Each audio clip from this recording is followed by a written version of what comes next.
What's up, guys? So I am gonna do a kind of a breakdown of the making of Annihilation, but I'm not gonna go video by video or song by song and like how I made it. I'm more gonna just pull out the parts that I thought were cool while I was making it. And I started that project when as like the beginning of quarantine, so it's really weird to be out of quarantine and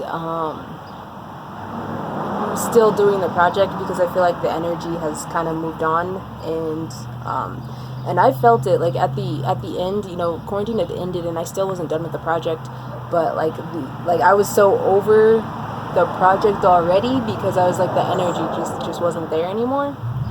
So the last two videos are kind of just like I kind of just threw together because I was like I'm ready for the next thing. But I wanted to say that this is probably going to be the last project of this type that I'm going to be doing, because my intuition has called me to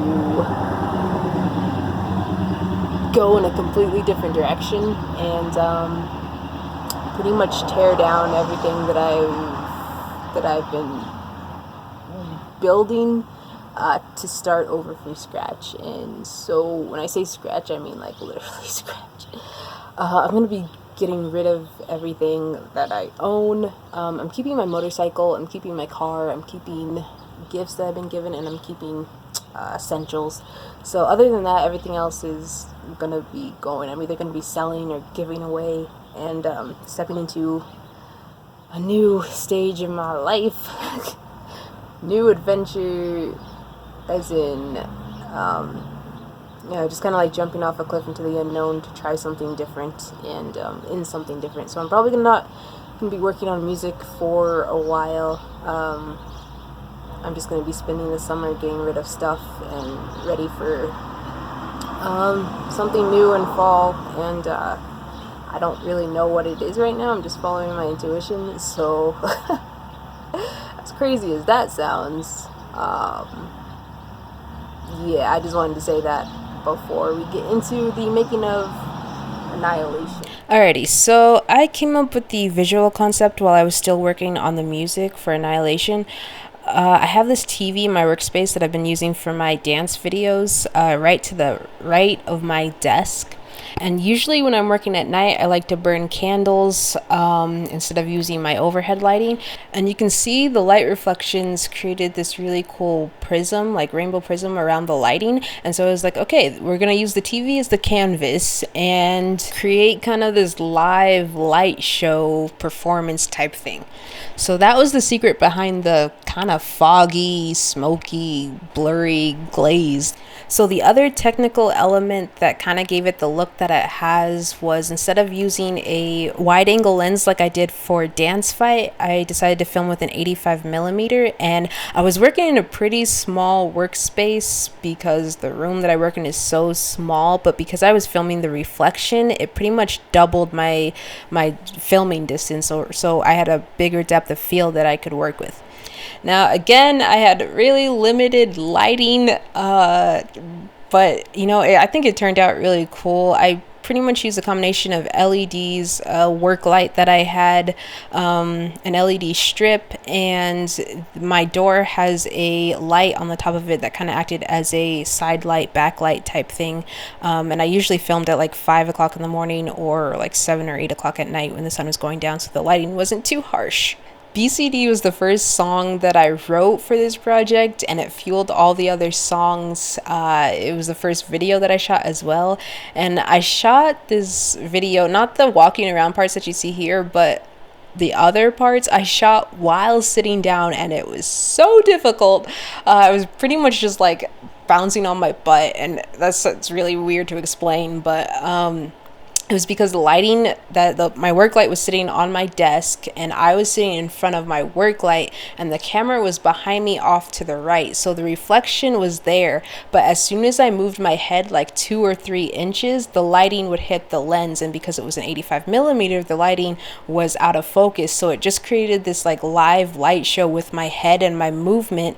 So all of those flashes that you see, those are actually in the original footage. That wasn't an edit. that is actually live lighting. And I didn't plan it, I just noticed it and I was like, that's cool, let's roll with it.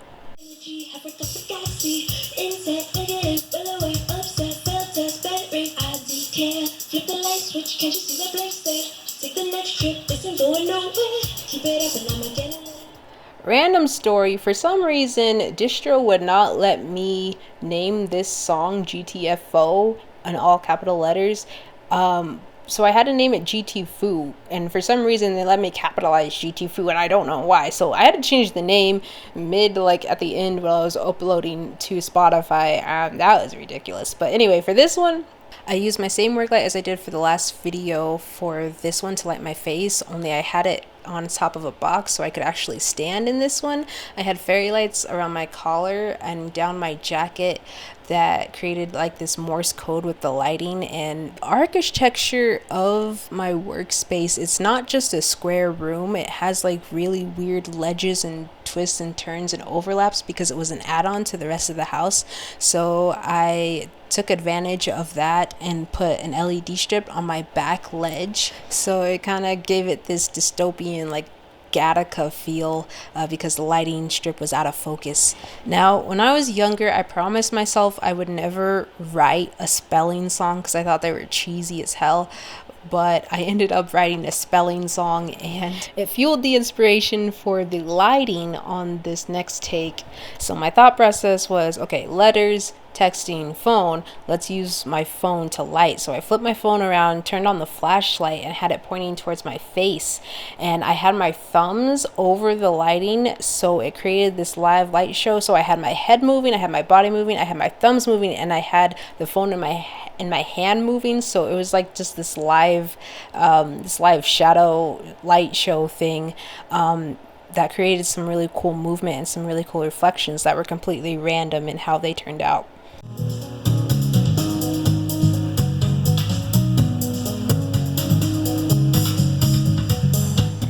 So BS was kind of a spur of the moment video because I had already shot a full video for this song, but I was working on Me My Mo and for some reason decided to mess with the camera settings, and I took the shutter angle down and it created kind of like you know how like interlace footage and progressive is different in how they register light.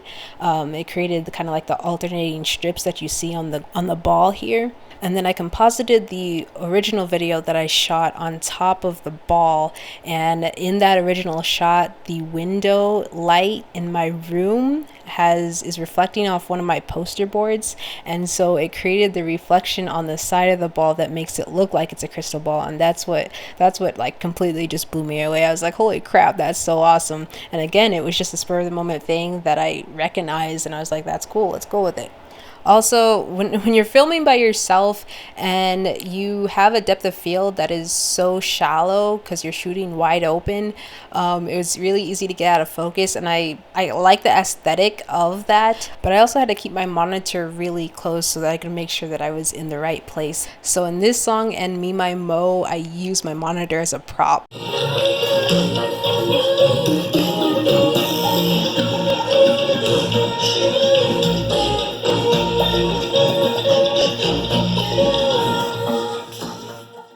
Out of curiosity, I was working on mastering one of the songs for the project, and I decided to slow it down. And I'm going to show you guys what it sounds like. Slow it down. It's insane. Hold on. I got to get this back up.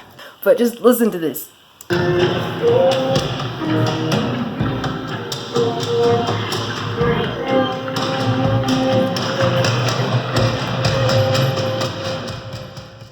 So out of all 8 videos, this one is definitely my favorite, probably because I'm not in it, and also it's a combination of film and 2D animation. So the background and the set that you see here, this is all footage that was shot in one take. And I just did stuff. So I had the orb that you saw in BS sitting on the back of my couch, which looks like the moon.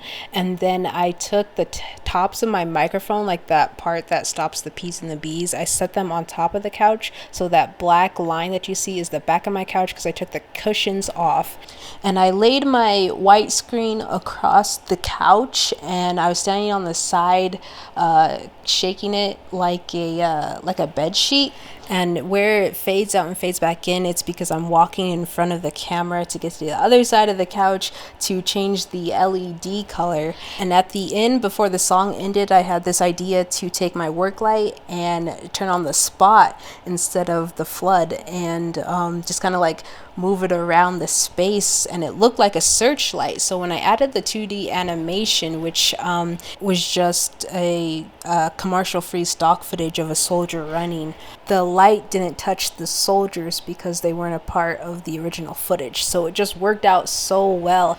I took the soldier, removed the background, multiplied it, changed the speeds on the running times of the individual ones, and added a blending mode so that it blended in with the original footage. So when it went dark, you could still see the soldiers running. And I did the same thing with the dragons, only I made the choke on the color key a little bit tighter, so it looked like they were kind of skeleton dragons, I think. Anyway, it turned out really cool, and it just looks so epic with the slowed down song that I wasn't even planning to slow down. And that's just what happens when you trust the process, trust the creative process, and you let the ideas flow without being so rigid of, you have a plan. Yeah, you have a plan, but if you have a plan and you stick to your plan so strongly, it doesn't leave room for creativity on the spot. So those are the parts of the project that I thought were really cool. If you want to see the full thing, it's on my YouTube channel. Just search I Mini Mas. It's like a 26-minute video, but I hope this gave you some inspiration for some of your own DIY projects. I don't know where I'm headed next, as I said at the beginning of this video, but that's like 99% of the fun. So peace out, Jay out.